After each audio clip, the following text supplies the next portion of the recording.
Bueno, vamos con la resolución de este problema en el cual nos dan dos paquetes de información que los vamos a trabajar por separado. Por una parte me están dando la composición centesimal. La composición centesimal de un gas que nos dicen que es del 81,68% en carbono y 18,32% en hidrógeno. Vale, con ese dato que nos están dando aquí, esa información es la necesaria y suficiente para que nosotros podamos calcular lo que denominamos fórmula empírica. La fórmula empírica. Pero no nos piden la fórmula empírica, nos piden la fórmula molecular. Y para eso no es que necesitemos la densidad molar, lo que necesitamos es la masa molar del componente incógnita. Pero no nos dan la masa molar del componente incógnita directamente, nos la dan indirectamente a través de la densidad molar. Pero bueno, ahora veremos cómo a partir de la densidad molar en condiciones normales y conociendo el volumen molar en condiciones normales puedo calcular la masa molar en condiciones normales, la masa molar. Y con ese dato ya podría calcular la fórmula molecular. Y aquí me quiero detener un poco porque es muy importante que tengamos claro qué diferencia hay entre fórmula empírica y fórmula molecular. Y por eso lo tengo puesto aquí. ¿Qué es la fórmula empírica? La fórmula empírica es aquella en la que se muestra la proporción más simple entre el número de elementos que forman un compuesto, mientras que la fórmula molecular es aquella que expresa el número real de átomos de cada tipo que componen la molécula. Veamos un ejemplo. Vamos a ver el ejemplo del butano. El butano, su fórmula real molecular del butano es el C4H10. Es decir, es una molécula que está formada por 4 átomos de carbono y 10 átomos de hidrógeno. Pero claro, nosotros cuando quemamos butano, o cuando el butano es una incógnita y nosotros lo quemamos para conocer cuál es la composición porcentual de esto, a nosotros no nos va a dar aquí un 4 y aquí un 10. A nosotros nos va a dar la mínima proporción. ¿Cuál es la mínima proporción? Pues la mínima proporción, si yo divido esto entre 2, la mínima proporción es C2H5. Esa es la mínima proporción y eso es la fórmula empírica. Es decir, el C2H5 es la fórmula empírica del butano, mientras que el C4H10 es la fórmula molecular.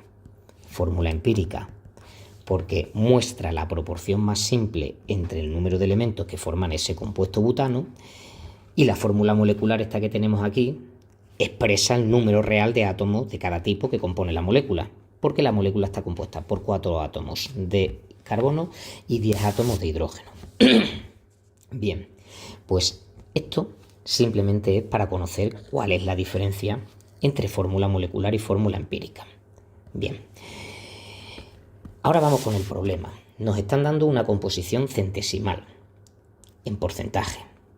Si nos están hablando de porcentaje, yo puedo tomar como punto base que para 100 gramos de compuesto,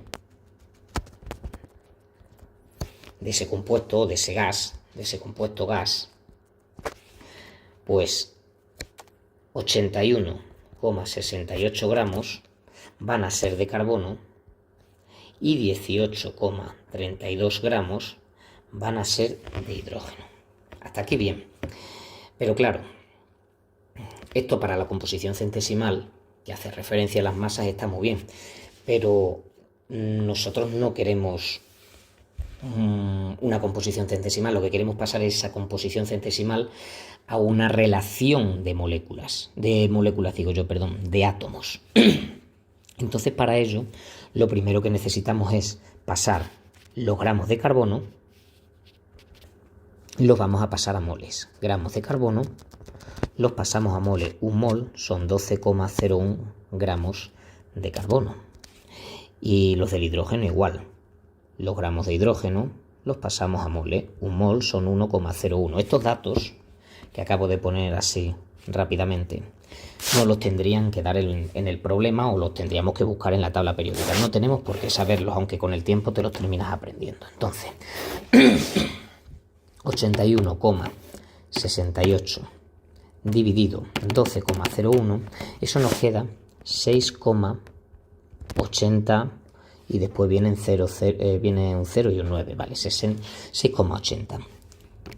Y este otro 18,32 lo dividimos entre 1,01 y nos queda 18,19. Es 18,138, para redondear, 18,19. Estos son moles de carbono y estos son moles de hidrógeno. Vale. Ahora, para conocer cuál es la mínima proporción, lo que vamos a hacer va a ser, de estos números que nosotros tengamos aquí, vamos a ver cuál es el más pequeño. Y ese más pequeño es el que vamos a considerar para dividir todos por él. Entonces, el más pequeño tenemos claro que es este. Es decir, vamos a tener por cada 18,19 moles de hidrógeno vamos a tener 6,80 moles de carbono. Es decir, de carbono vamos a tener menos moles que de hidrógeno. Bueno, pues entonces lo que vamos a hacer, vamos a continuar por aquí. Continuamos por aquí con el carbono. Y de carbono tenemos 6,80 y lo vamos a dividir entre sí mismo, entre 6,80. ¿Para qué? Para que nos quede un 1. Y el hidrógeno no queremos que nos quede un 1. El que queremos que nos quede un 1 es el que menos proporcionáis. Pues el hidrógeno lo vamos a dividir, 18,19, lo vamos a dividir entre los 6,80 que teníamos de carbono. Y vamos a ver qué es lo que nos da. Nos da 18,19, lo dividimos entre 6,80. Y eso nos queda 2,675. Bueno, ¿eso qué significa? Eso significa, o con esta información, yo ya podría estarme imaginando una molécula cuya fórmula empírica sea un átomo de carbono y 2,675 átomos de hidrógeno. Ahora es importante que reflexionemos sobre esto. ¿Yo puedo tener aquí un átomo de carbono? Sí, tengo un átomo, completito el átomo. Pero yo puedo tener aquí, en una molécula, 2,675 átomos de hidrógeno. Eso no sería posible, porque tendríamos dos átomos y la mitad de otro, y eso no es posible. O tenemos el átomo o no lo tenemos. Entonces, ¿qué es lo que vamos a hacer? Pues vamos a multiplicar estos números, los vamos a ir multiplicando por números hasta que lleguemos a un número entero. Vamos a traernos nuestro proyecto de fórmula empírica, nos la traemos aquí. Vamos a multiplicar esto por 2. Y obviamente esto lo tengo que multiplicar por 2 también. Si yo 1 lo multiplico por 2 me va a quedar un 2. Y si yo 2,675 lo multiplico por 2, me queda 5,35. Tampoco me vale, porque tengo aquí 5 átomos y un tercio, y aquí tengo 2 átomos. Este sí me vale, pero este de aquí no me vale. Entonces no me vale multiplicar por 3 o por 2. Vamos a multiplicar por 3, a ver qué nos pasa con 3. Si yo multiplico por 3, aquí me queda un 3, que me vale. Y aquí me queda 2,675 lo multiplico por 3 y me queda 8,025. Esto ya sí me empieza a valer. ¿Por qué? Pues porque prácticamente 8,025 es prácticamente igual a 8.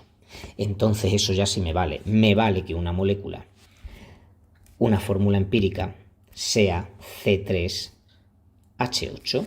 Esta puede ser, bueno, no es que pueda ser, esta es mi fórmula empírica, no hay duda, esta es la fórmula empírica.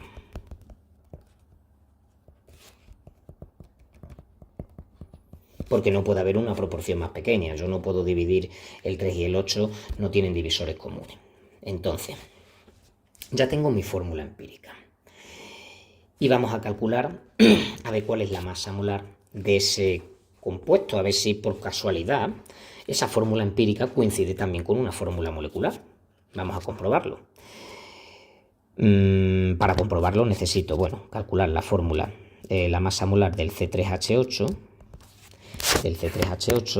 y vamos a ver cuánto es. Sería 3 multiplicado por 12,01 del carbono más 8 multiplicado por 1,01. 3 por 12,01 más 8 por 1,01, esos son 44,11.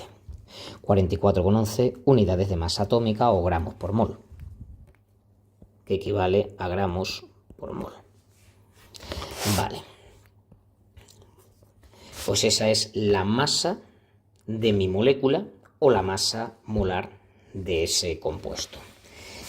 Y ahora vamos a trabajar con los otros datos que nos están dando. Nos están dando la densidad molar en condiciones normales. Me están dando la densidad molar en condiciones normales. Y esa densidad molar me dicen que es 1,97 gramos por litro.